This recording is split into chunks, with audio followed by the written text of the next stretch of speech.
Today I'm going to show you a few tips to do if you cannot find your Bluetooth accessory on OnePlus Ace 3.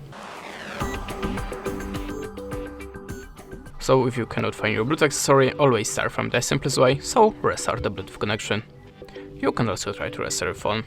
It's obvious, I know, but sometimes it really works, so just try it. At the start you have to be sure that your Bluetooth accessory has activated pair mode, and how to activate it you will find the manual to your device, or maybe on your YouTube channel, so just check it and be sure that your Bluetooth accessory should be visible for other devices. But it's still not for your phone. Let's open the settings, swipe down to the additional settings, and click on the backup reset. Tap on the reset phone, choose network settings, and tap on the reset settings button. After that, look again for your device on the Bluetooth list.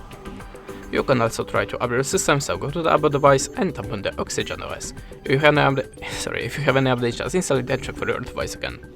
That's it, thanks for watching and goodbye.